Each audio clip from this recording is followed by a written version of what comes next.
he said to me, it's gonna make me cry. He said to me in maybe September, we were walking home from school one day, and he said, "Mom, I'm so glad you quit that job." Like that direct, right? You're like, okay, well, there's direct confirmation. I knew his whole being had shifted. He was much more relaxed. He had an amazing some period of time at school. He was maturing, and that very well, is just happening for him developmentally as well. I don't take responsibility for that, but there was just a whole shift in our family because I was happy and excited and exploring all these new things and involving them. And then when I said I'm starting my own company, and I think it was around the time I was creating the website and I had the design, and so I was showing him these elements that he could look at. The next morning he said, "Mom, I am so proud of you for starting your own company," and gave me a kiss. And I was like, oh wow, you're really watching all of this. And so now he can be a part of it, and he's a really creative, independent spirit, and I love that I can show him that you can design and co-create your whole life. This is episode 40 of the Ownstream Podcast, featuring Benita Conde.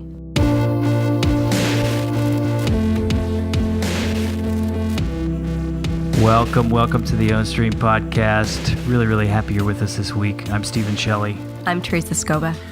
And this is a rather amazing interview session for us to release. It's kind of talking to you from two different points of view, I guess, or two angles. One is Benita is a friend of ours and is someone who has profoundly changed her life in the last 6-7 months and has done a complete 180 in virtually every category of life, and has gone from working in a very unsatisfying job, which I think is very common, to completely turning her back on all of that and creating a whole new way of life for herself, a new business, serving others, and she's just expanding. So she's like the perfect Ownstream guest because she's had this, she maps that story, but also she was our client, and it helps I think people to understand what a coaching process really looks like when you're talking about what we talk about, which is making radical changes to your life. And she humanizes it. She's beautifully eloquent and very relatable and warm and easy to listen to. And so we're excited to share this with you to hopefully inspire you to look at your life, consider making a big change, and know that it's possible, because here's someone who's done it. Yeah, I honestly almost had tears in my eyes a few times during this episode. One, I feel so personally connected to Benita and her transformation and remember this process so profoundly. And also just for myself, remember what it feels like to be in a job or a career path, even more so than a single job, and not see my way out of it at all. And just only be able to see different forms of that same thing in front of me, and not understanding why they don't bring me joy, because I was taught that if I did this and went to this school and did this career path, I would have joy out of it. And like she talks in here about how she just didn't see herself as a creator, how she managed creative people, but did not see herself as creative, which I just think is like a beautiful irony, and how, and the transformation of that shift of perspective to see, no, I am here to create. That is my purpose in life. That is each of our purposes in life, which is a huge part of what our coaching is about, is to shift the frame from I need to work for someone else and I just need to have a job and slug away for whatever number of years to make money. No, like, I'm here to give a gift. I'm here with a calling to give a gift to the world, and I will be supported in that. It's a massive frame shift, and I myself had it this year too, right basically before and alongside Benita. So, it's really a powerful conversation.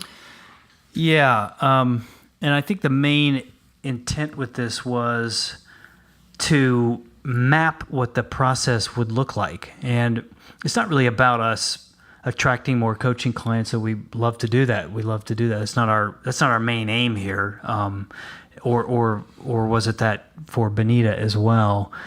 But I think one thing we've learned over the last 40 episodes now is that there tends to be a sequence that people go through to this radical lifestyle change. And I don't even want to use the word lifestyle anymore. I think it's just a dramatic life change. Life change, yeah.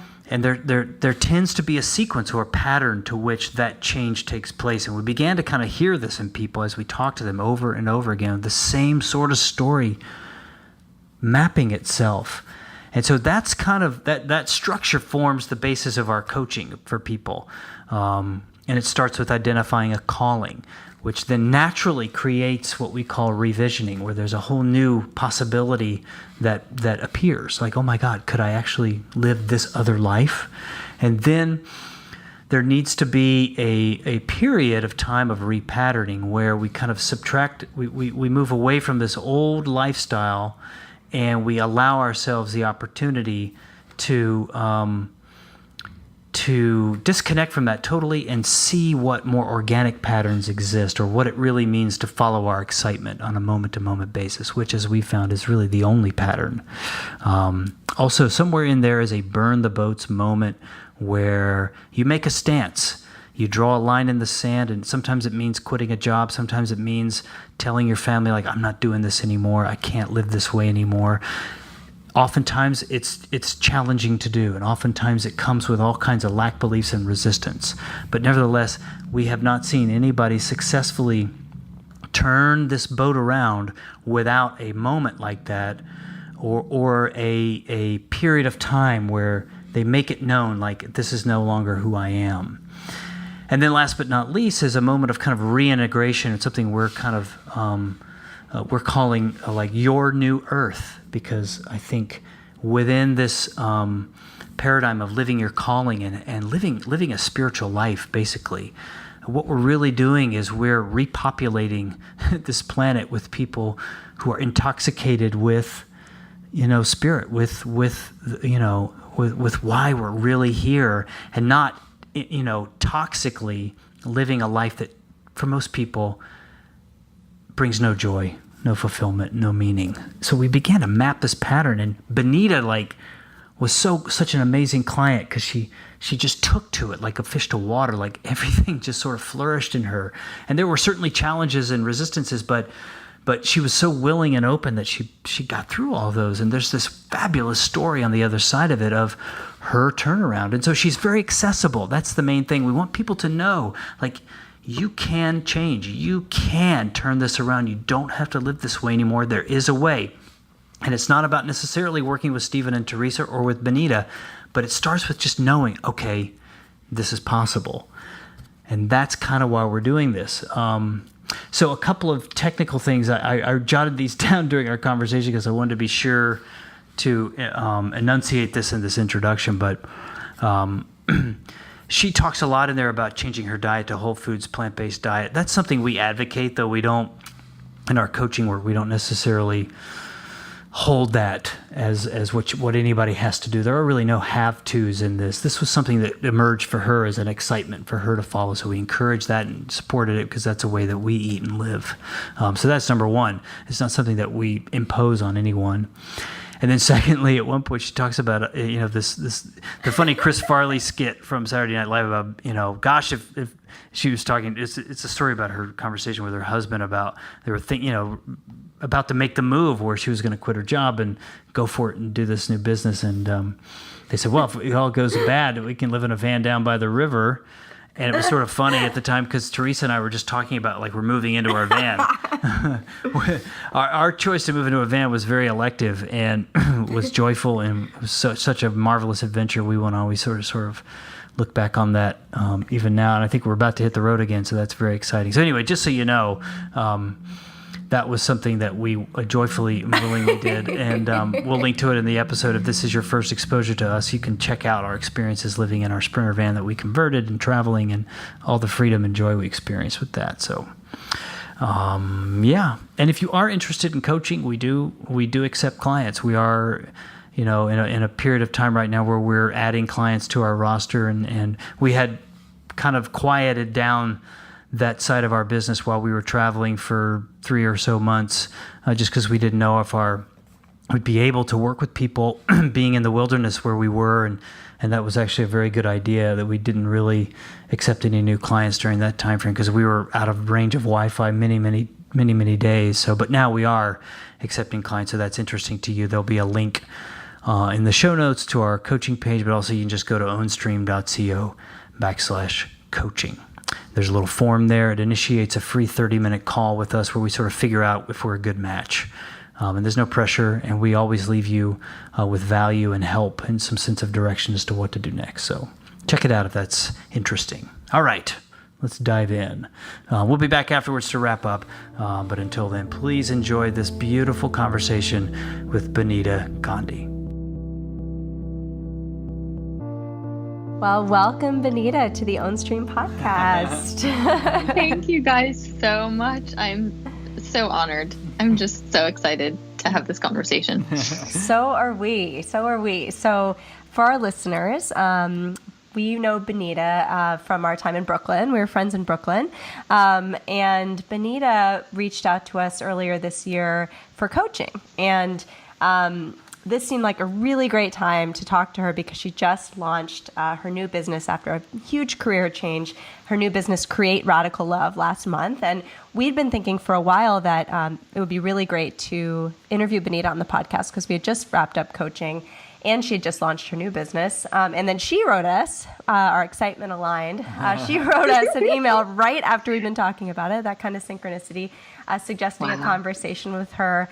And specifically, she knew we had kind of updated our coaching offering and thought it would be a really great opportunity to both talk about her transformation and kind of what the coaching process was like so that our listeners could hear more about that. So we're super excited for this conversation. Yeah, and what I would say is that I think what's interesting is that people, you read a website or whatever, you read a page that describes a coaching offer or whatever it may be, and so there's that, which is helpful, and it's great to kind of hear exciting language and big ideas, and all of that stuff is really true and contained within what happens as part of our process. But I think to hear someone who has been through it and to personalize it is particularly useful for people who might be in a place that you were in, Benita, just like 7-8 months ago, and to talk to that person who's perhaps is sitting at a desk right now and looking at their screens like, oh my God, there's got to be more to life than this cubicle, you know? So, I think that there's a huge value for that person, because, and the other thing I was thinking too earlier was like, if I put myself back in that position, I was in that position years ago, and if I put myself back there, it's very hard to conceive. It's very hard when people say, oh yeah, follow your excitement and do all these wonderful things and create this life and blah, blah, blah. It's sort of like, fuck you, like, how do I do that? How does this go? So you're like you're sort of like a perfect guest for us, because we can talk to you about the process and what you learned and what it was like and whatever came up and all those wonderful little points on the map. But by virtue of you having gone through this process so openly and joyfully and willingly and thoroughly and completely, you're now like, your story is the Ownstream story. Totally. I'm so glad. Honored that it is. Totally. And I love that about, this really speaks to the person who might be at their desk, because we were just reflecting with Benita before this call about, the first emails she sent to us and like how much pain she was in, and that you're, you can be locked in a one career for a very long time and not think that you're creative, for example, something Benita thought, which I laughed at because I just thought that's just not my experience of her at all through our coaching or today, and we'll get more into that. But why don't we start there, Benita, about, what your life was like when you reached out to us first in March, and, tell us about what was going on and what led you to reach out to us. Sure. Oh, it seems like years ago now. It's fascinating how time shifts when you're really in your excitement, and it means something very different, I think. I worked in I was a classical ballet dancer originally in New York City. So I moved here for that purpose, and then had a winding path road and found my way into the advertising industry, and was in that world for 17 years, and managed creative people and their careers and projects, and played different roles, from recruiting to project management, resource management, and loved working with creative people. And it fulfilled a piece that I missed from my dancing career. So that worked for me for a while. And I just got to a point where I had been on a bit of a spiritual journey my whole life, now that I look back and can see it all connecting and see it all more clearly, but more intensely over a 10 plus year period. And I was just getting to a point where I was almost feeling physically pulled. And I said this to you guys, I think in our one of our first calls, like pulled to the right. Like there's this like physical, I know I enjoy some of what I do. But there were certain aspects that were no longer fulfilling. And yet I didn't know the next iteration professionally. I didn't know what it would look like. I didn't, I had such a constructed self with a lot of lack of belief attached to it. I now can see I didn't see that then. I just thought I was like doing the right thing, and this is the next step in the career path, and like this would be the next job on the resume in this path that was, the advertising industry can be incredibly fun and vibrant and interesting, and I'm so grateful to it and all of the people that I've worked with over the years. It can be very wonderful, but it can also be pretty harsh and working very, very long hours. I have a family, I have a son, and the trade-off that was happening there wasn't feeling totally aligned for me. I was able to make it work in certain ways, but it just wasn't feeling totally aligned. And I think it was the spiritual piece for me that was really coming up, where I wanted to be able to express myself professionally in a way that felt totally aligned with who I was as a whole being. And it just wasn't feeling aligned. And I was sad. I didn't know what to do. I didn't know what it would look like. And I had been watching you guys and your journey and following on social media and starting to listen to the podcast. So I am a huge fan. I think I've listened to pretty much every episode. So again, it's just amazing to be a part of this. And it's been such a huge inspiration for me to listen to other people's really inspiring stories. It's part of my inundation. It's part of what I do weekly to stay really inspired. So I just wanted to say that to you guys. I'm so grateful. Thank you. And that's what it's doing that, right? It did that for me. Like I saw what you guys were doing. And I think the subject of the email that I sent you guys was, hey guys, I think I need your help. Yep. That was it. And I have learned through other spiritual practices in my life that you can ask for help. And actually that's when the magic happens. And I don't think a lot of different buckets of society teach that and allow for that, especially in Western, especially U.S. society, though in others culturally around the world, there's this idea that like, I have to do it all myself. I can't ask for help. If I do, it would be considered failing. And it couldn't be further from the truth. I can't say how, for me in this last 10 years of time in my life where I now ask for help a lot more. And every time I do, something magical happens because it's not just me. It's me co-creating with someone else, and somebody else's influence and ideas opens up something I would have never thought of in a million years on my own, because we each in our human experience have such a limited perspective. We just do. We can only have what we have experienced to a point. I'm starting to tap into senses and feelings of things that are from long ago and from the past, which is fun. But in the constructed self, I must do it this way. This is how I've been taught. My family of origin believed this. The professional path I've been on and the people in that path believe this. And they've all bought into those ideas because it works at some point for a group of people. But I think for a lot of the constructs within society right now, that's breaking down. They aren't working. Mm-hmm. It's not working for people to have compartmentalized lives between work, family, and whatever self-care looks like, or self-love, having quiet space in their life, whatever that looks like. And it can't, I personally couldn't live a life anymore where it felt so compartmentalized. And, there's been a bazillion articles written about the ideas around trying to find balance, and you don't have to have balance. It can all just flow. I don't even use that word anymore.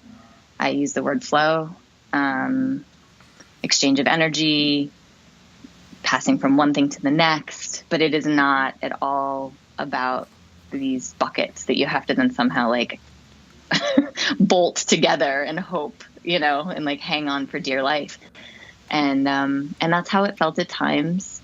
And I didn't feel like I was a fully integrated human. And I feel more whole now than I have ever felt in my entire life. I had one of my dearest, my oldest friend in New York City. We've been friends for 25 years. We moved here as teenagers to dance. And I took her through what had evolved over the summer. We got together in September, and she said, your whole life has been leading up to this. Like what I'm doing now plays on every aspect of my being. And that, I didn't know that was possible. It's amazing how we can think that we know the right way, and you talked about those conditioned beliefs that we have to do it this way, or I have to be responsible in this way. And we get in just like a long continuous loop that doesn't feel satisfying. And yet we believe it has to be that way because we were told it has to be that way. And I love that you could just extend your hand out for help. There's just like that momentary change, and your life could be so different in 6-7 months. It's amazing that we can do something the same way over and over again for a very long time, but change is not that far off if we do reach out. And it's being willing. I think willingness is a huge part of it. The piece I was taken by, and it kind of leads into something I think I'd love to hear more about from you, which is, when you talk about being compartmentalized, and the inverse of that is what we kind of hope occurs through a coaching process, which is a calling or a theme, a deep longing that a person has. And every person has that. That's something we believe very strongly. Every person has that. Every person has a calling, as a theme that they're meant to pursue, that will, through the pursuit of it, just bring such endless joy and expansion. And so the inverse of like this compartmentalized life is where this calling just flourishes in all areas of life. And so one thing that happened for you, which was this, yes, there was this business career fulcrum, if you will, in the middle of this, which was so clearly like the most piercing pain point, or maybe it created the most piercing pain point of just having very little time with family. But I think that's common. Our world these days is so driven by work and money and material things, and people working 67 hours a week, and they're working through vacations, as we were talking about earlier. This constant work, and so it becomes the thing that people so hunger for to be different. But in your case, and in many people's cases, because there's such an imbalance towards that, every other area of life suffers. And what would be interesting is to hear you kind of describe how you were eating at the time. And you have a flourishing kind of expressive life now with dance, where that was when you started this process. All of these different areas of your life had kind of collapsed around this kind of closed, kind of, fear-based, I guess, work career mindset. Totally. Oh, wow. It's all changed. So, okay. And the interesting part about all of this, as I've been thinking back a little bit, is that I had been dabbling in wanting to change all aspects, or, certain elements of all aspects of my life and our life as a family for 3 or 4 years, I had been, and I've always been interested in diet and nutrition. I was a personal trainer after I was a professional ballet dancer. So I've always been very interested in that component in my life, like fitness and food. But working a full-time job and having a young child and being all of the other, pieces of the puzzle in terms of relationships with family and friends, finding that time for oneself in that structure is hard. It just is. So that I wasn't, as physically active as I wanted to be at all. I was like running maybe once a week, and I don't even know what else I was doing in the last 6 months. I was doing some yoga through a program they offered at work, which was actually amazing. And I took advantage of that. But it was spotty. It was not regular. And I'm used to dancing pretty much daily from the time I was 11 years old or something, so that had gone away out of my life, that rhythm that really works for me. Food, I had explored lots of different things with food over, of course, from being a dancer and all the way through my adult life. I had done some cleanses. I had done some different approaches to, the types of food that you eat. And I had done the Whole30 in January, because I wanted, I was kind of craving this, I want to try some new things. I want to put some different structure in. I want to just look at things differently. And that actually did not work for me at all. And I know it works well for some people, but for me, it was very, very, I had no energy on it.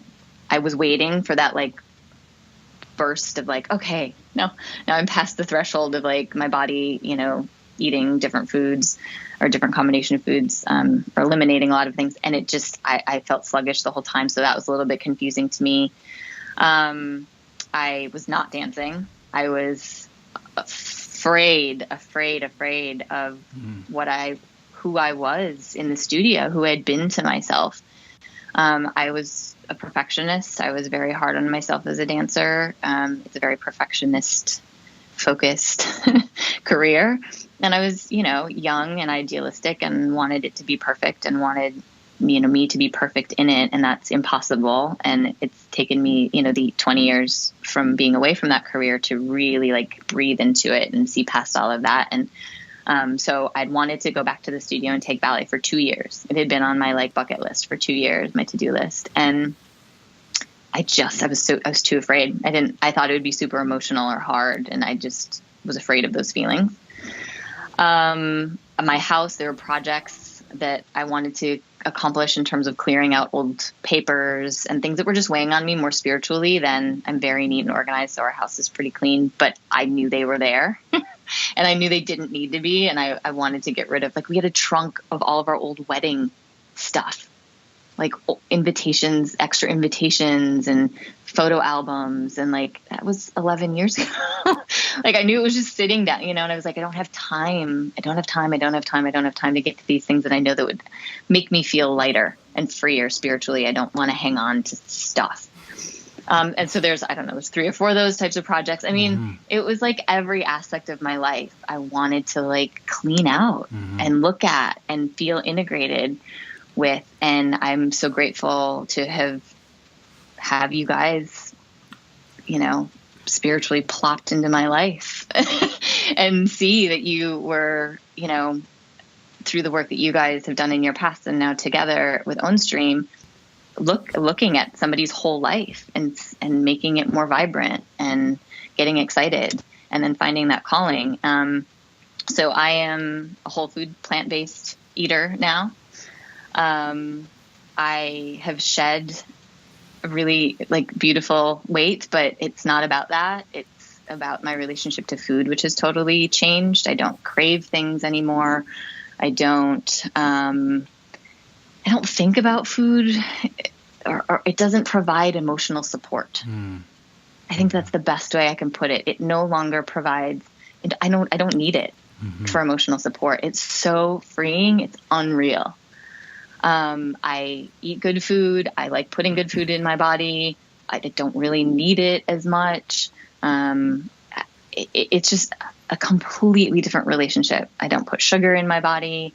I I don't drink alcohol. I don't drink caffeine. I eat a whole food plant-based diet, and I've got a ton of energy. I had eczema. I had really bad eczema on my elbows, really red, rough patches, flaky patches. They're totally gone.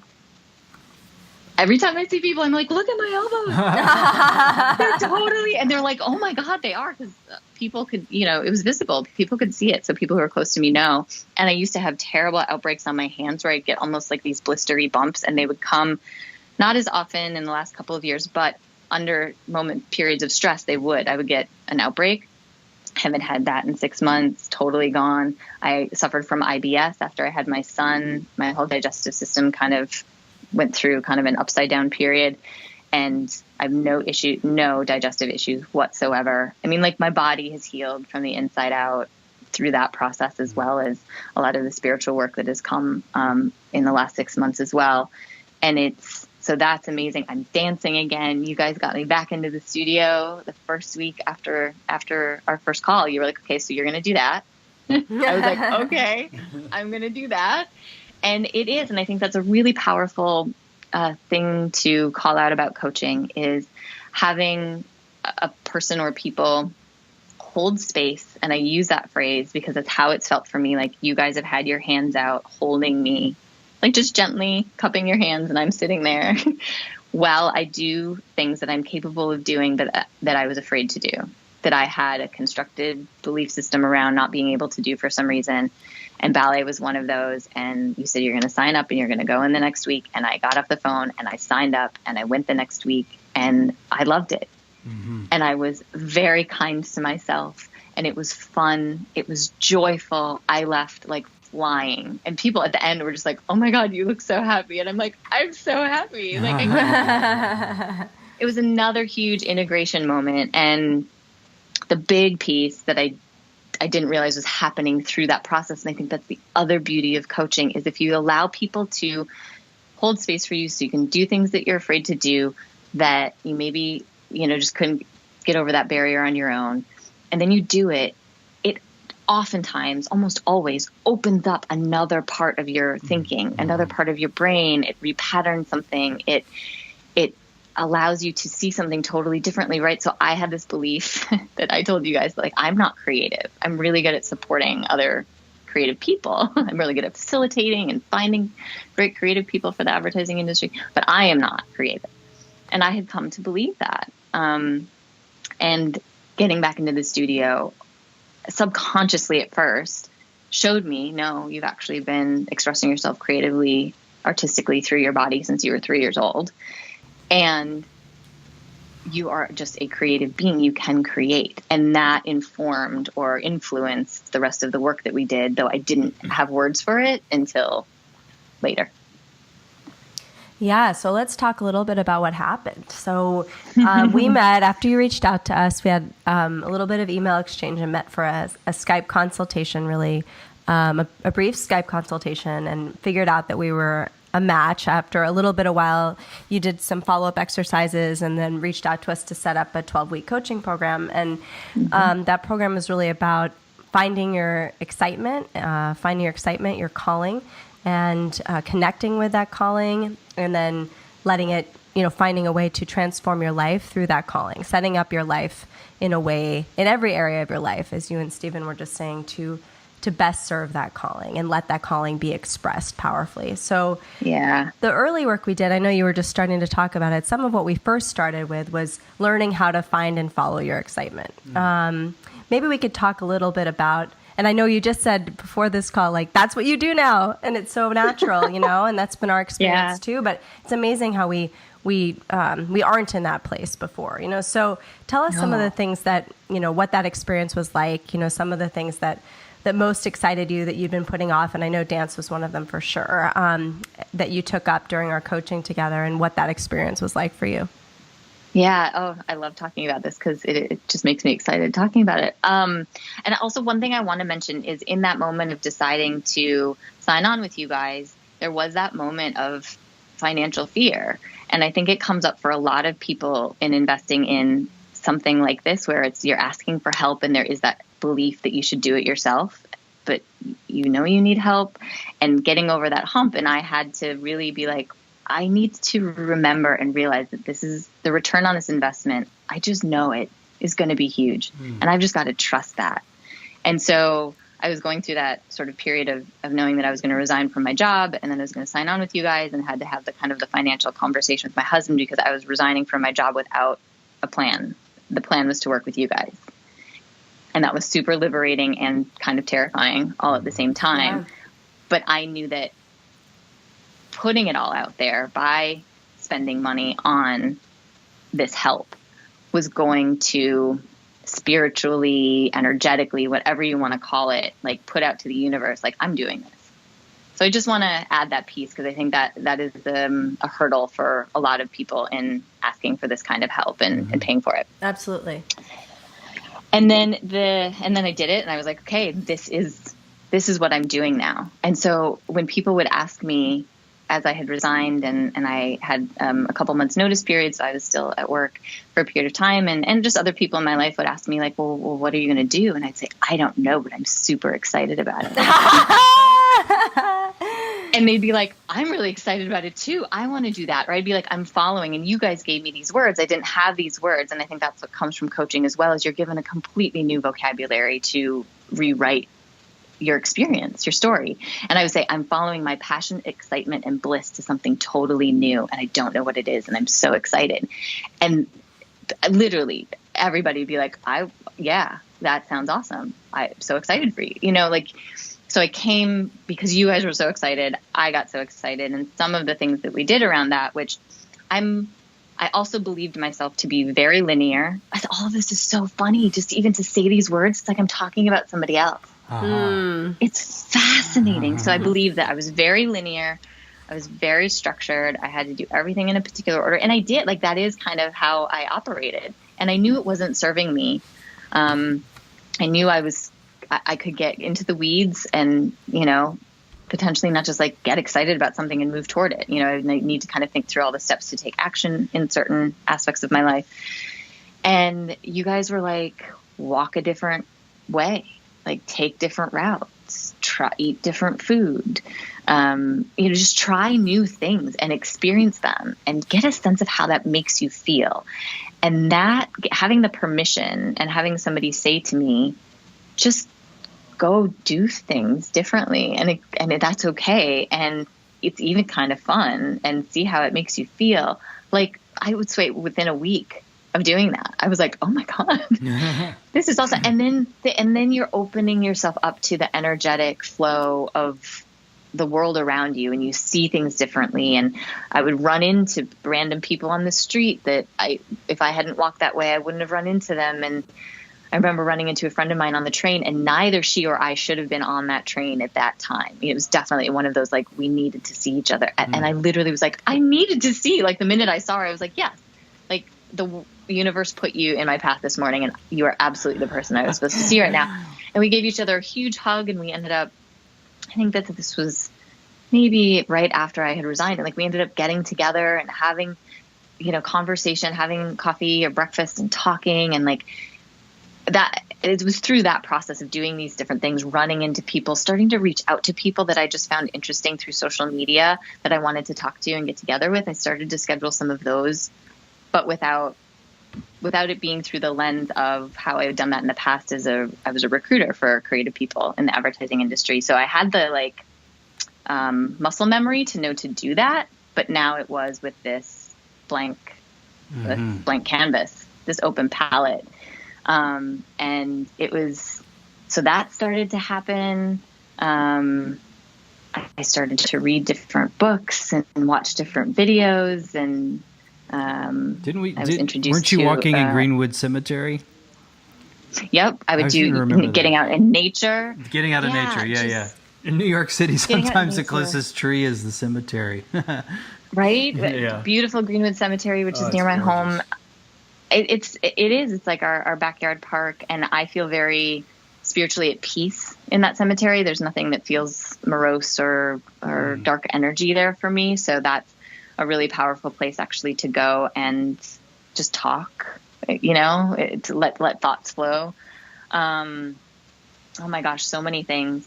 I think one of my favorites was the sit and do nothing for an hour. That was a really good one. And that I remember being like, what? Okay. Everything else you said to do work. So I'm going to do this. Vision boarding, bringing things to life, but not knowing and I think we did all of that before I had a phrase, right? I had radical love as the phrase. And that had come from me seeing tons of these brilliant, creative, amazing, vibrant people around me, not lacking the sense of love in the professional environment. Like I was just like, there's love missing from creative businesses. So that was from the beginning, from when we first started talking, and then through following passion, excitement, bliss, and like enjoying things and grabbing onto things. Then I was like, it's even harder hitting than that. And I was playing with some other words because love feels a bit cliche and, used in many ways. And the idea of radical love is missing from creative businesses, creative companies, lots of different types of companies. And I was still very focused in kind of that world, how a company operates and how talent development happens. And so then the idea of radical love. And then Stephen, you said to me, so if you're going to be the radical love lady, you have to live it. You have to radically love your life. And that was a really transformative moment. I feel like that was like in June. I have no idea, somewhere in there. And I was like, oh shit. Like I have to, right. And I wanted to, and it was a little bit daunting. The perfectionist in me wanted to be like, oh, you could never do that. And then the new kinder Benita was like, oh no, that's really exciting. And you can do that. And you do that. Like there's a part of me that knew I already did it. I just needed to like pull back the curtains a bit more. Mm-hmm. And then we started to do that. One thing that I remember so clearly around that time, which I think kind of speaks to the notion of discovering your calling discovering your calling or having it be kind of revealed in a way. Yeah. Because there's this. That's what happened. I think maybe it's the school system or kind of our culture, but when I'm asked a question, oh, Stephen, what's your calling? I immediately want to go into my mind and try to figure it out. Oh, yeah. And come up with some kind of ego-based, usually, posture answer to that question. And so part of what we do is we point in other directions as coaches when it comes to a question like this, because the old way of devising an answer doesn't work with this question. It's a different type of thing. So setting up all these experiences is a great way to kind of interrupt the mind and allow something else to take place. But my distinct memory was, it felt to me like this phrase or this idea, it just kind of was dropped into you. Like you had this inspiration, or it was this intuition of create radical love. And it was, I remember like at the time thinking, oh, let's that sounds cool. We'll put a pin in that because I don't know if we're there yet, but that's what it was. And it was it kept coming back. It kept coming back. So talk about like how that appeared for you, that idea, create radical love, specifically. Yeah. And that's it's very cool to look back on, because you guys were providing a space for me to have a creative process, to mull something over, to play with thoughts and ideas, to understand intuitively based decision making. I think that's another like gigantic gift you guys have given me. I've been in that rational, thoughts and feelings, decision making space for so long, and that didn't feel right. It didn't feel aligned. And then to realize like what happens with my body when I get excited about something. Oh, like for me personally, I think it's different for everybody, but like my stomach contracts. So now I use that with absolutely everything. So I was learning that, and then this love idea, and then the radical love idea, and then knowing I wanted to be of service 100%. Things only feel aligned when it comes from that place. Kind of having a mixed energy, like sort of feeling contracted around doing that inside a business, though still thinking like remember, I mean, it was until like July or August where I was still like, no, I think I'm going to need to find the right company that aligns with this idea around radical love, right? I was still, and there was a few interviews I was still in, I was still in the process of some of those conversations. And then I went, and, I do need to talk about Bentinho Massaro and his teachings, because he was mentioned on some of your podcasts, and I was very curious. And so I dove in, and then that kind of parallel path, the work we were doing, and supported it. And so I was doing a lot of meditation, and I was out in my backyard. My meditation increased from the minute I started working with you guys. But once I actually left the day-to-day of my full-time job, I was meditating and doing yoga an hour and a half every morning. And in August, I was in a really, really deep meditation. I just felt very, very emotionally connected. And the whole thing just downloaded, Create Radical Love, Benita Conde founder, a co-creative life coaching approach for people who want to radically love their whole lives, and that outline for how I would work with individuals. I think it all been there. It was percolating. It was, some of those words were floating around, but it just was shoop. And I walked over inside and to my kitchen table, and I wrote it down. It's here in my notebook. And I was like, oh, I guess I'm going to have my own company, my own business, coaching. And then I got to sit with it for a little bit. We went on vacation for 3 weeks, which was awesome. I highly recommend doing that after you have a big idea. Definitely. So do we. And we want to ask you more questions about radical love and what that means to you and your work now. I want to talk a little more first about, that linear notion of this has got to be in an advertising job. I had a very similar way of thinking about the career path I was in before. I kept just kind of morphing the same job, and you and I talked a lot about that. Let's talk a little bit about lack beliefs, because we've referenced them, and this was a huge part of our work together. So, I remember that one, in terms of that it was going to have to look this certain way. It was going to look, of the infinite possibilities of what you could do, it was going to be within the advertising field, or you're not creative.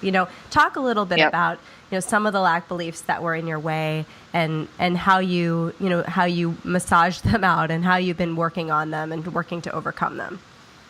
Yeah, that's a great question, because they do still pop up from time to time. It's a very different conversation with myself now around them, or almost not even. They kind of float through, which is awesome. I believed I was project-oriented, linear thinker, supportive of other people, not creative, that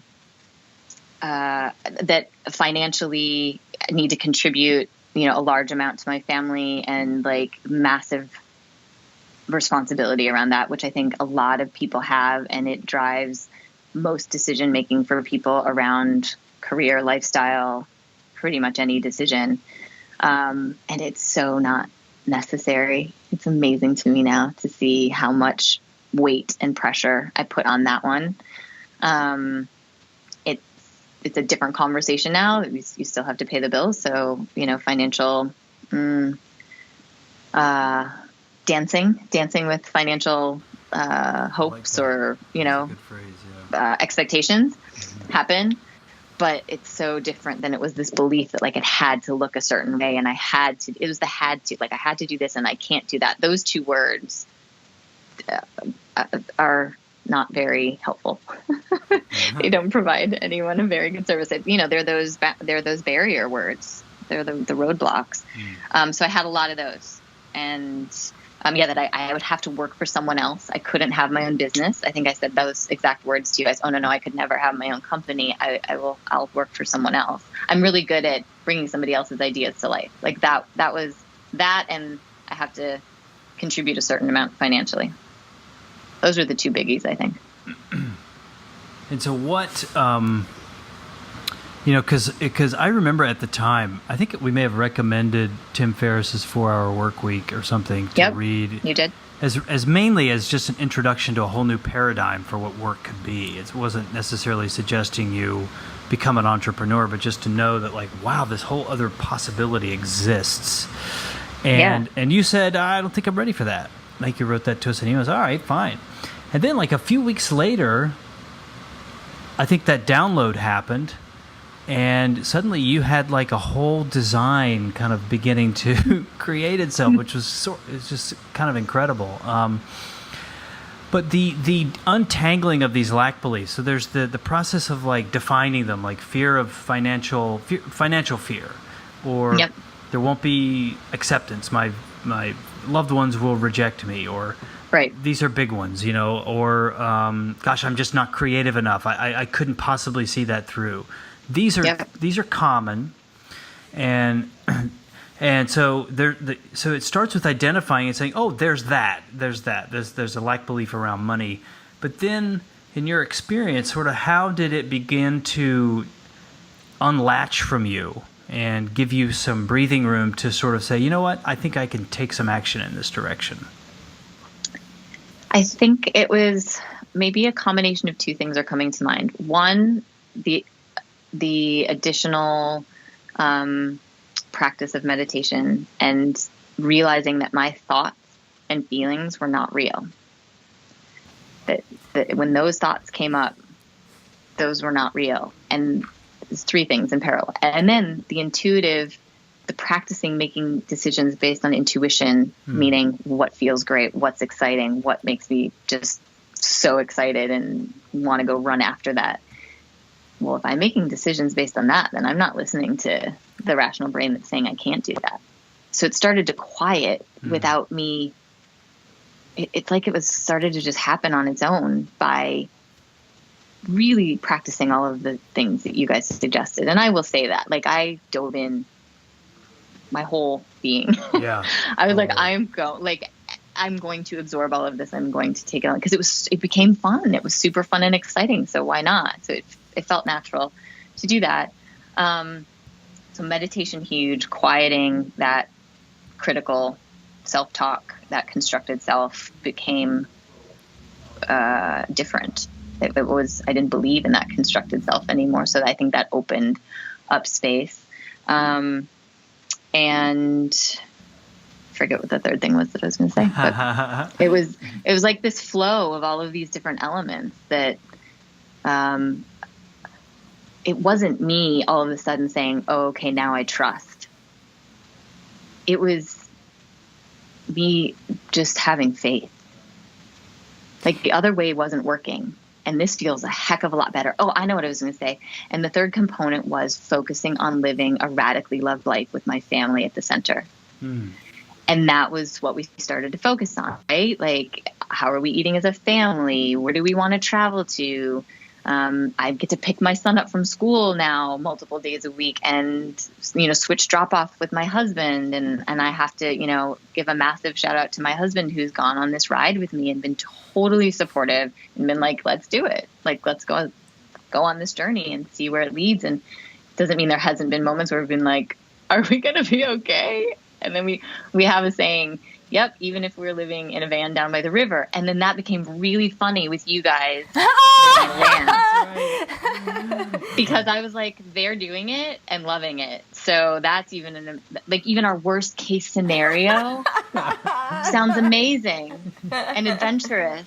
So like the construct of that didn't even have that would mean that we had failed and life had gotten bad. Like, I don't even really have that idea of failure anymore.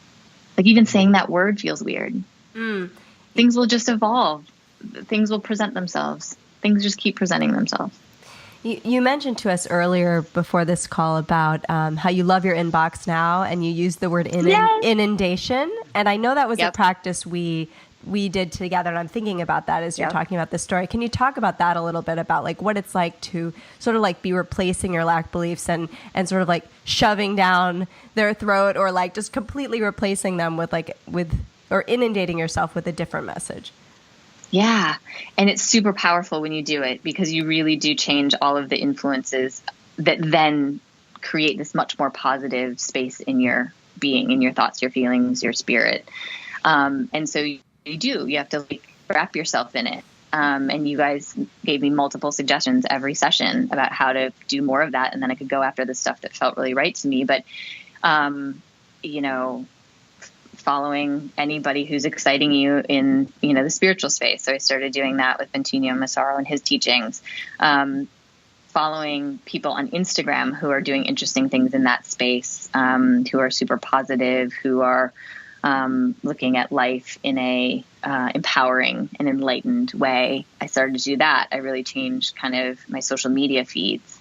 I think, Stephen, you said at some point, you start following these different people, and then, it's amazing. I forget the word that you used, but it's really like there's just this amazing different energy in my social media feeds, and I do need to use it. And so might as well make it a more inspiring place. I unsubscribed from every single email that I got that no longer suited me, interested me, served me. So I unsubscribed from every single political person, campaign, party, anything that just, I was like, this is not serving me energetically right now. I will be of service to the world. I can do it in a way that feels really aligned for me, and I don't need to feel like I'm getting sucked into what I now see as sort of the minutia of what's going on right now that's going to evolve into something much bigger in the future. And I just don't need to be sucked in. I can be of service in my immediate community and with my family. So that all went away. And my inbox now, I used to basically not be able to get back to like 500 people a year. When I look at like what was left in December of like the people I hadn't been able to respond to in my recruiting work, like there just wasn't enough time in the day, and it would really weigh on me. I'm the type of person that takes communication with people really seriously, and I want to get back to people and honor people reaching out, and I couldn't in my former roles. And it would just, for me personally, like that, some people can let that go. I had a hard time with that. And now at any given time, I maybe have 20 unread emails in my inbox, and I know when I sit down for the hour or two that I'm going to do emails, I'll get through them, and I never have email stress. And the emails that I do get are fun and exciting, and like I'll be with a couple clients and I'll leave, and then I'll look at my inbox and I'll be excited, be like, oh, that person reached out and they want to chat now, and I can't wait to catch up. And or somebody texts me, or whatever form of communication people reach out now, it's exciting and fun. I no longer dread my inbox. Yeah, that's nice. It's awesome. Yeah, it's so awesome. It's really good. One thing I want to try to touch on here is, and this is a pattern I've seen in various people's transformative journeys, let's call it. But when we started working with you, it was kind of like you were. I seem to recall thinking, or you talking about maybe changing jobs. I got to get another job. And then it's like, oh, maybe I should find a job with a company that's more aligned with me.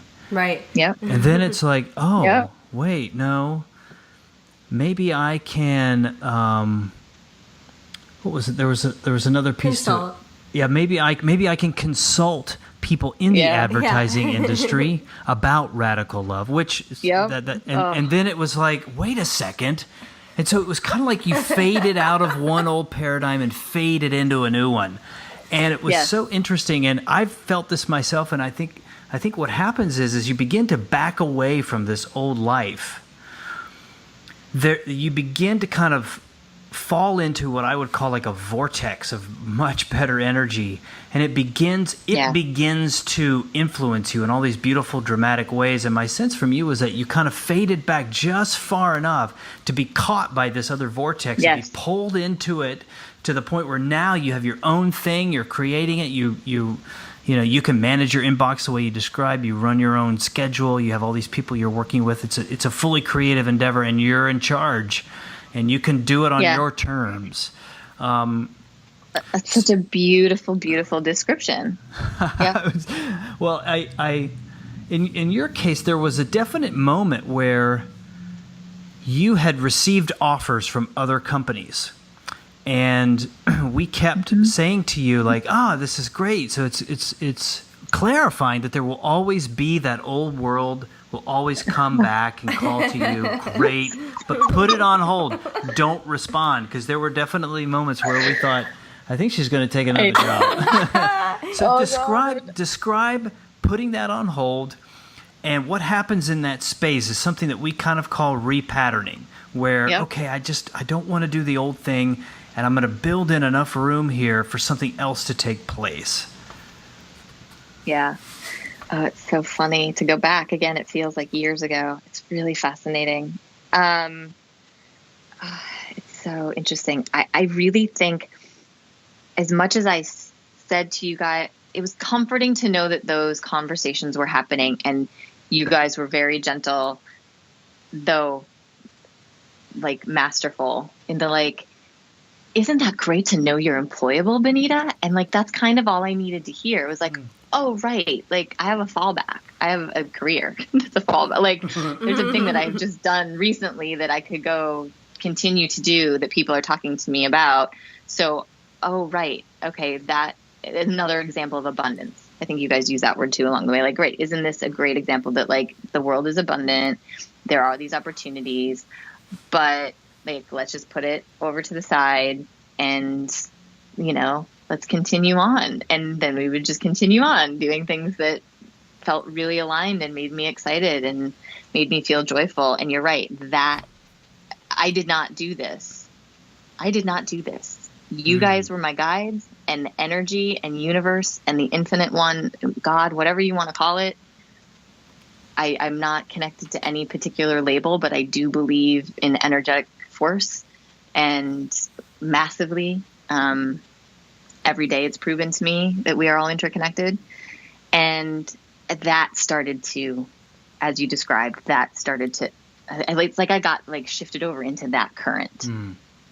Yeah. Like I got like swept up off the sand, like on the beach, kind of being stuck and like into the water, and it was like flowing. And I'd be like, well, but the sand's still over there, right? Because this is a little bit unknown and it's fun and I like being in the water, but where's it going to go? And that too, like the idea of being excited about like not planning the next however many steps. And I got great advice from you guys around that, and great advice. I have a wonderful financial advisor. I hired that help too, because I kind of wanted to clean out my lack and limiting beliefs around just what I didn't know about finances, and have somebody help me and bring new ideas into that and kind of clear up the shadows. And she said, just like once I had the Create Radical Love idea and that I wanted to work with people, at least to start individually coaching, I'd been talking to people about the Create Radical Love idea, or radical love, and that it was missing from people's whole lives over the summer. So I already had people saying to me, well, I'd want to be your client. And I was like, oh, I have a client, like I have a potential client pool. So that was there. And she just said, go. She was like, start working with people and we'll figure out the rest. And she's like, she works with a lot of entrepreneurs, and she said the one place where people get stuck is that they think it all has to be perfect first before they launch. And then you're not making money, and you're not like in the flow, and you're not creating more energy to keep going and do the next thing.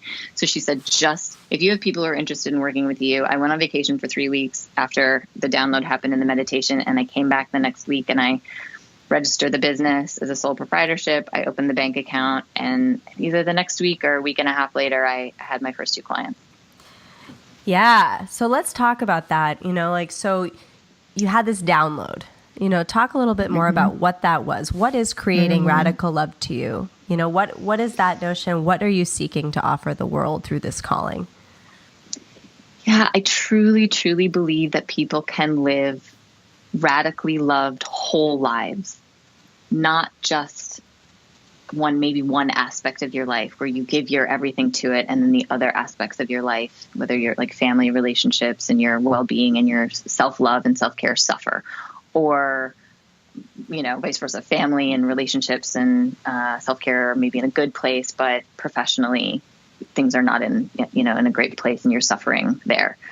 And we live, again, in these compartmentalized worlds. And I really started to see, like, as I was living this radically loved life where I had built the flow of my life based on my family and the things that mean the most to me and the things that excite us as a family and that we want to be doing as a family. And then how can my professional expression, and that's what I call it now. I don't like the word work because none of it feels like work. And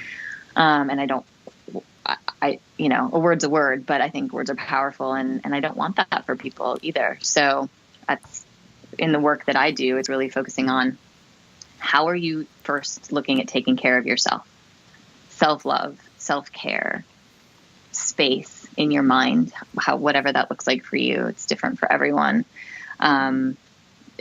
Food, all of the influences in life that either you can look at them through the lens of loving yourself through whatever it is that you're doing, or not.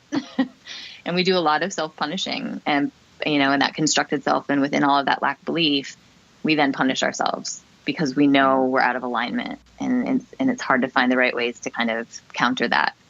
So I think that that's where a lot of things come out sideways for people in unhealthy ways. So we look at that, and that then leads to, if professional expression is something that needs to be looked at, then that starts to kind of evolve in a really natural way. It's different for everybody. So how that, is sort of like interwoven into somebody's life, we look at that, and how people, like what happened with me, and I'm sure like you guys see it happen with other clients. It's you can have an outline generally of, what you provide for people and what you want to help people kind of experience and get to, but really the path and the rhythm of that, how that path plays out, is different for each person.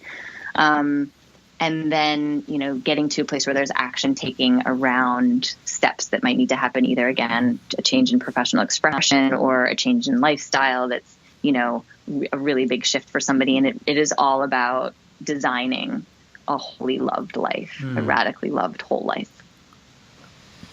And co-creating it together, which you guys taught me. It's such a great... I owe this all to you. It's so great listening to you and walking through this process. It's so amazing. And I mean, you just launched your business in October and you have 7 clients. And I think about how, again, a roadblock that a lot of us have when we think about these ideas is, how am I going to get clients? And, going through all kinds of tactics. There's all kinds of tactics out there. And what I recall is that you were so excited and you were just talking to people about it. You were like having conversations. Yeah. People were asking you to have conversations because they were watching you transform. And like, it was just clients were attracted to you. You drew them in based on living your calling, and that's, we don't have to think so hard, I guess, is what I'm thinking. Like it's clearly flowing out of you and attracting the business that's exactly right to bring this calling to life. Well, and Stephen, you mentioned that earlier. It wasn't about marketing, but it doesn't have to be something that is so planned out. And it really has, people have asked me like, oh, how are you marketing? And I'm like, I'm not. I'm talking, I'm meeting with people who are interesting to me. I have built up a large network of people that I've worked with over many years. So I'm certainly talking to those people, and I'm connected to those people on social media. So, some people have noticed the transformation and then have wanted to get together and talk about it. And interesting connections have come through that. Just, launching and then posting my website on LinkedIn, and somebody liking that, and then somebody else seeing that and they knew that person and they reached out to me. I mean, it's, it's happening very, very organically, and I wouldn't want it any other way. Because it feels so in line with all of the work that we've done. It feels so right. And it all feels very much based on intuition, based on being aligned with what makes me most happy and creates excitement. And I still do the meetings and calls with people who I just find fascinating and interesting. So I've continued that, even as something sort of like, I think it could have developed oh, here's this thing, Create Radical Love. It's my new company. It's all I'm going to focus on. And I'm only going to go after people who I think could be my clients. Ugh, that makes me want to vomit. Oh, just even saying that, I'm like, oh, and it hasn't been that at all. It's like, oh, this interesting person reached out. Now we're going to talk. And I don't think that person would ever be a client. And then, 3 weeks later they reach out and they're like, can we talk more about that coaching thing? So I love people. I love people's stories. I love seeing people transform in front of my eyes, and I can see, I think one of the gifts that I have that I think I now see has always been there that I didn't know is I can see very, very transparently, very quickly the potential in somebody. and have no problem saying like this is a really exciting moment for you, or this is a really powerful moment for you, when they're maybe not feeling so much that way, but I can see the potential that's right there. And so that, it just happening organically like that is, I just don't ever, I never feel like I work. I was saying to you guys earlier that I went away for Thanksgiving and I had some sessions with clients because you can do this work remotely, which is awesome. And that was beautiful because it filled me up. Like every time I get off the video conference or an in-person meeting with somebody, I literally feel like my gas tank has just been completely filled. I'm so excited about them and what's possible and the things that they're doing and exploring. And then everything I do in life is an exploration of this, both in my personal life and then how it presents itself in terms of professional expression. And so I was reading a book and I finished that, and that gave me all of this sort of like new invigorating energy around the work that I'm doing, coaching. And then my family's becoming interested in some of this. So I'm, sharing some of that with them for those who are open to it. And it's just like one part doesn't end and another doesn't begin. It's all one thing. And I had no stress around work, in quotation marks, on this trip. It was just like it all worked together, and I had no resentment about needing to have to do anything, any particular activity. It's all one. Yeah, gosh, I've got about 6 possible follow-ups to that, but the image I had that kind of came to me while you were talking was there's this mainstream path that people are just told that's how we live, and many people plug into it and they never get out. I think my secret, I was on that path for a while, maybe a decade, and long enough, and it was so painful, and it really centers around a job for me, like the whole idea of trading time for money and sitting and doing something you don't want to do, making somebody else rich when I don't really care about being rich, or it's just so completely unaligned. I think my secret agenda with Ownstream is to get people to quit their jobs. Please just quit your job. Quit that terrible job that you're in. I don't think it's a secret. Oh yeah, not anymore. No. But the thing I kind of got from what you were saying was this mainstream path where everything is compartmentalized and everything is kind of contained in its own little space. And what you're describing, and what I think the whole idea of Ownstream is really about tapping into your calling, or what your deepest longing is for your life, and then giving it the fullest expression possible across the board, where there are no compartments, there are no containers, there are no isolated parts. And so as we move to wrapping up, which I guess we should do, talk about kind of how your calling, radical love, is expressed, with your family, the food, your creative life, which extends so far beyond your work life. And I love the idea of reframing the notion of work. To me and to Teresa, we both feel, it feels like we're just creating and we're just giving and creating, and that just feels good, But talk about how it's kind of found its way into all these other areas of your life. Yeah. It's, again, it's like the water imagery for me. It's like a flow now. Every week for my family is different. So my husband and I sit down on Sunday nights and we go through the different, he's a fitness consultant. So, his appointments and clients that he's working with versus mine, and who's going to do drop off with our son on which days, and who's going to do pickup. And so that in and of itself is like, we're doing this together. And we're talking about, potentially sharing, services when appropriate, between clients. And so there's sort of a family business developing, which is super exciting. And my son has just come up with an idea for an extension of Create Radical Love.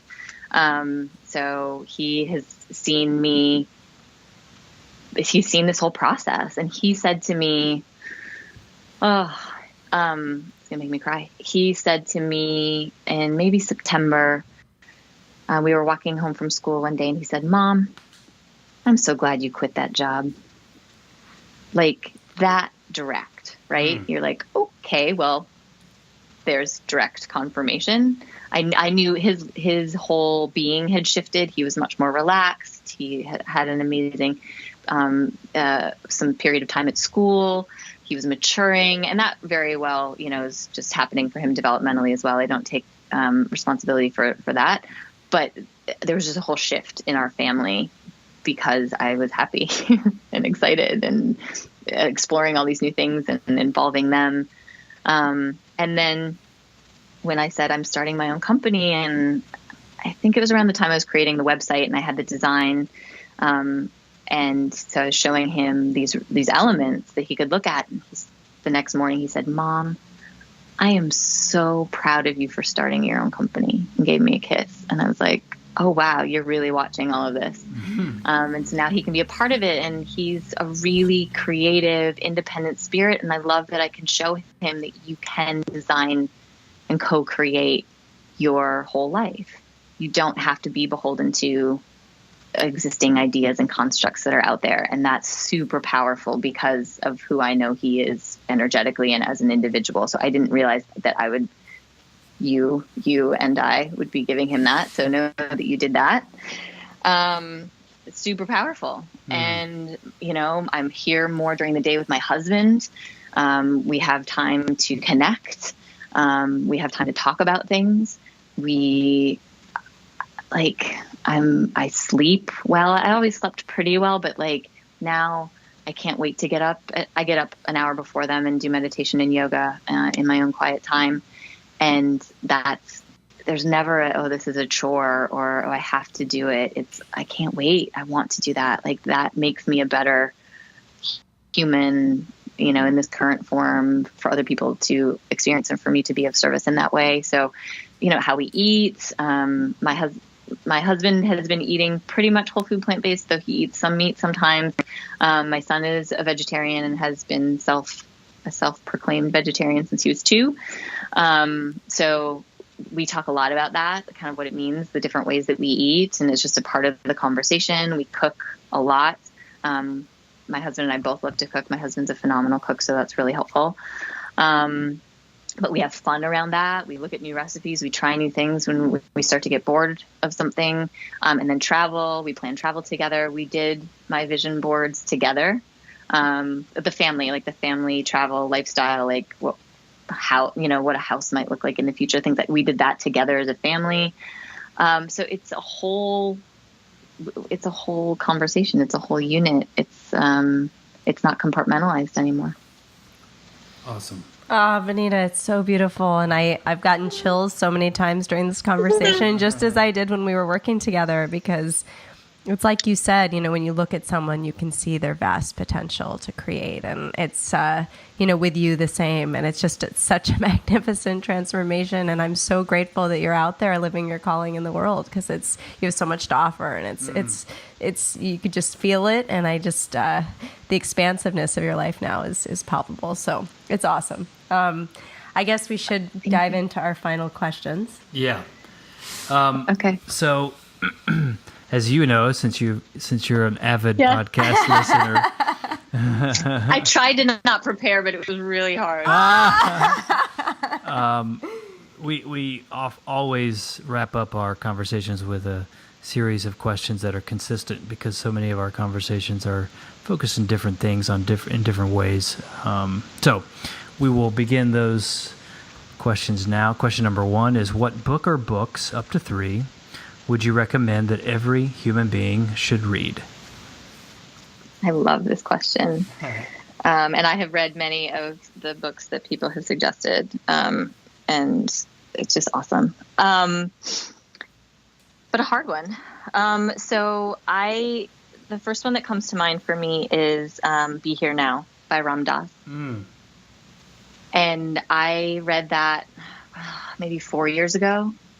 So I said there were these moments, right, where I was dabbling and I was wanting more of these certain things, but like kind of trying to fit it into the time that I had. So I read that on back and forth on the train, and it's a fast read. And I just was like, oh, yes. Like I wanted to embody so much of what he writes about. And it took a few years to get to a place where it feels like that's happening now. But I just think that that's it's a great read. He's got a fascinating story in the beginning, and it opens up your mind. It's like a little window into enlightenment if people are interested in that. And then the second one I would say would be Clean by Alejandro Younger. Clean. Yeah. And it's a cleanse approach, but all about cleansing out the toxins in your life. Yeah, I used to have that. I read that. Mm-hmm. Yeah, we have talked about this. You guys have talked about this with me, but I read the China Study a long time ago, and so I was aware of whole food, plant-based. But I don't know, again, 4 or 5 years ago, I did the Clean cleanse, and it was so eye-opening because he also has you look at the water that you're drinking and the products that you put on your body and the sheets that you sleep in, and like there was a part of way through reading it where I got really angry because I was like, oh my God, it's like what we can expose ourselves to from a toxicity standpoint is everywhere, right? So just realizing how much more aware I wanted to and needed to become kind of happened during that process. He does have meat in his diet that he recommends, but it's all, organic, and that where it's sourced from. And there's lots of information in there about, trying to get, the highest quality protein if you are going to eat that kind of thing. Mm-hmm. So that was like kind of on my path to whole food, plant-based, was a stop with that book. So I recommend that. And then I think the last one, because I just reread it, and I reread it super quickly, and it was like, oh wow, I have a completely different understanding of this book now, is Illusions by Richard Bach. Yeah, I love that book. And I think if you want a really wonderful, sort of storytelling, fictional ride to understanding that we are all infinite, and that we carry all possibility within us if we can only just believe that and see it. It's all right there in this, and it's such a sweet little book, and it's a fast read, but it's so inspiring. And I was just like, oh wow, like I believe this now. I believe what he writes, and I see it happening in my life. So I just read that over Thanksgiving. It's a great book. The second question, which we always switch up, I'm torn which to ask you, but I'm going to ask you this one. Which thing, item, or keepsake have you held onto the longest, and why? Wow. So I come from a family that keeps things. So there are definitely keepsakes around. I think the one I have some very, very old photographs from my grandmother, who, if she were alive, would be 102, 103. So I have photographs of her when she was 2 years old. So 100-year-old photographs for sure, which are amazing. I have my first pair of ballet slippers from when I was 3 years old. So I do have those as well. Cool. Yeah, I had a feeling dance would make it into that answer somehow. Yep. And I have my first pair of point shoes from when I was like 9 or something. Those are tiny. Oh, wow. And last but not least, what are you most excited about now? I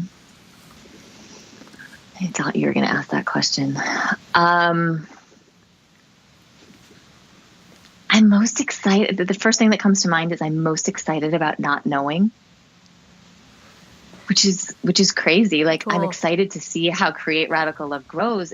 It's growing. I know it's going to continue on. My son having this idea for sort of an extension and collaborating with other people in certain aspects, potentially ideas have been thrown out about creating retreats for clients. Like, I want to make that happen. And, potentially doing workshops with other people. And, so there's all of that, like, really tangible stuff, but I'm really most excited about the unknown, how will our life, if this much has sort of evolved and changed in the last 6 months, and I think I'm kind of in a moment of marinating with it a little bit and letting it settle, but I feel the next phase of, I don't want to find new patterns, so let's look at what's going to inspire us and continue, having us follow our excitement as a family, and follow the excitement with Create Radical Love. So I'm excited for what I don't know. I'm excited for the doors that I don't even know yet are there to open. That's great. Awesome. Well, Benita, let us know where people can connect with you online and anything you'd like folks to know about what's coming up for you. People can find me at createradicallove.com. There's a form to fill out to reach out to me there. And I also have a newsletter. I just published my first, and so I'm hopefully going to be publishing at least one a month, if not two, coming up. And that's my Radical Love Letter. It's inspirations, thoughts, themes, anything revolving around creating a radically loved life that comes up for me that I feel, that I want to share through that format. So you can connect with me through that. And then I'm on Instagram at Benita_Conde and on Facebook at just Benita Conde. Great. Awesome. Yes, we'll link to all of that in the show notes for people to just be able to use this episode's page as a hub for all things Benita and Radical Love. So I think that is it. This has been terrific. It's been kind of amazing to walk through this process on this angle, looking back, and you said something really, I think, very true at the beginning, which is it feels like so long ago. Or another life. Another life. Yeah. It really was. I was someone really else. was. I really was someone else. And I'm so grateful to the two of you. I love you. I love you. I love you. And thank you. Oh, we love you too, We Benita. love you too. All right, that's it for this week's Ownstream Podcast. Thanks so much for tuning in. We hope you enjoyed this awesome interview with Benita Conde. Be sure to check out the show notes for this episode for links to everything mentioned, including Benita's website, her Instagram and Facebook profiles, plus links to the books we discussed. All of that can be found at ownstream.co/Benita Conde. That's ownstream.co/BenitaConde. Also, please sign up for our weekly tip-off email at ownstream.co and just click the sign up button in the upper right-hand corner. This is where we share each Monday 3 cool things we've learned in the last week in the areas of lifestyle, business, and spirit. This could be an amazing quote, individual, tip, or tool designed to bring you more freedom and power in your life. So definitely sign up for that again at ownstream.co and just click sign up.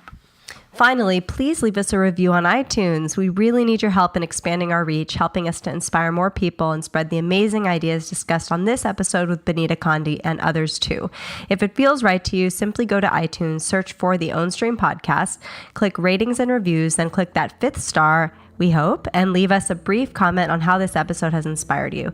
Thank you so much for considering that. We're very grateful. Also, we're on Twitter at Ownstream and on Instagram where we post regularly at own_stream. Thanks so much. We'll talk to you next week. Thanks for listening to the Ownstream Podcast. To learn more and connect with us, please visit ownstream.co or follow us on Twitter at Ownstream and Instagram at own_stream.